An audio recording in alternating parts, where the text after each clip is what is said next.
When I look at the state of the world,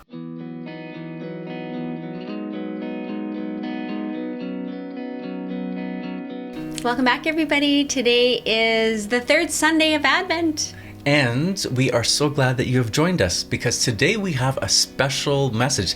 It's special in the fact that when Janelle and I prepare what we're going to share, we don't share with each other ahead of time.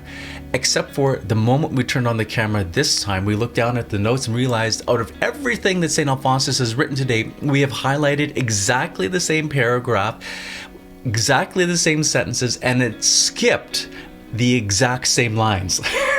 So, what does the Lord have in store for us today? Let's see.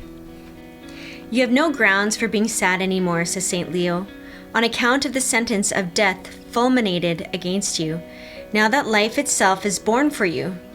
Nor is there any lawful room for sadness when it is the birthday of life. So, why did this stand out to you? Well, I just thought the line, the birthday of life. Yeah, like how can you be sad? And because it was on this day that our salvation has been, born. On Sunday, we celebrate that. Right. Yeah.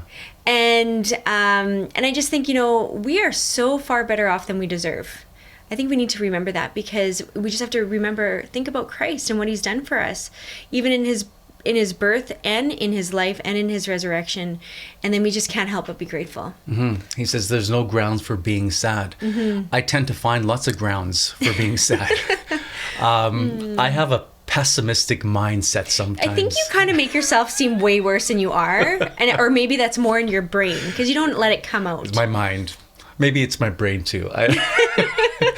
But maybe you can relate. So a lot of this doesn't come out in words, but it's this interior grumbling, this interior complaining.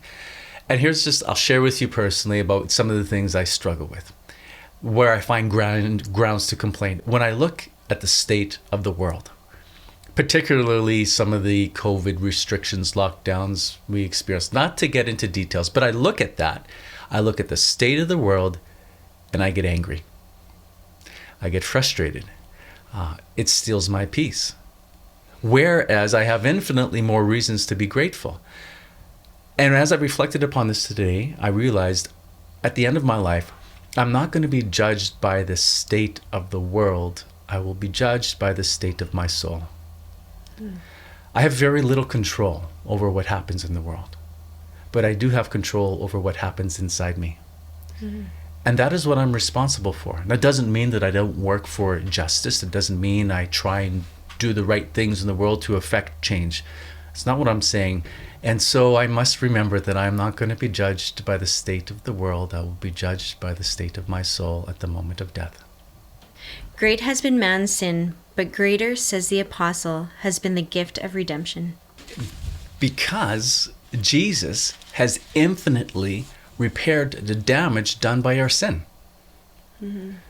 In another place, St. Alphonsus writes that one drop of blood would have been enough to redeem all of mankind. Just one drop. But Jesus doesn't give one drop. He gives his entire life. So infinitely more reasons not to stand on the ground of complaining, but to stand on the ground of rejoicing and thanksgiving. Mm-hmm. That's my lesson. I love how St. Alphonsus has a really great way of kind of like putting us in our place. And it's kind of easier to hear it from him than like somebody like him. So I really appreciate this. And this is what he says. Let us imagine a person suspended over a great precipice by a cord held by another. Surely he would constantly cry out to the person who supports him. Hold fast, for God's sake, do not let go. We are all in danger of falling into the abyss of every crime if God does not support us. Hence, we should constantly beseech him to keep his hand over us and to succor us in all dangers. I just feel like it's a great reminder that we are completely reliant on God. And I think, I don't know if it was Saint Therese, but she just said something like, Lord, keep your hand upon me, for as soon as you remove your hand, I will surely betray you. And I feel like that's me too. We can do absolutely nothing without God's help. Mm-hmm. In fact, I did a video on that a number of months ago called Hanging by a Thread. So it's interesting that this stood out to you.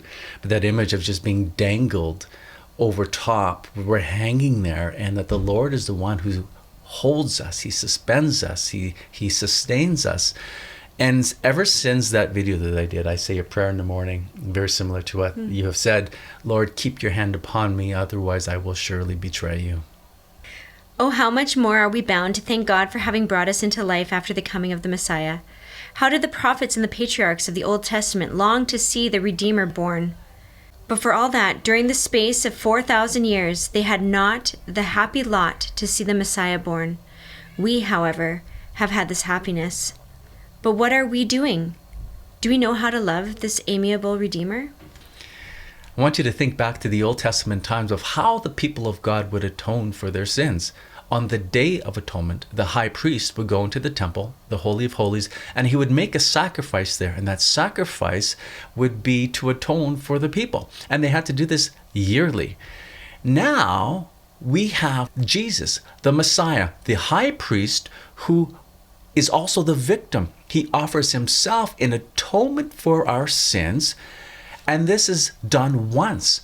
And it's done for all. It doesn't have to be repeated over and over and over again. He does this once and for all on Calvary. But then at Mass, this sacrifice is made present to us. How are we to love God?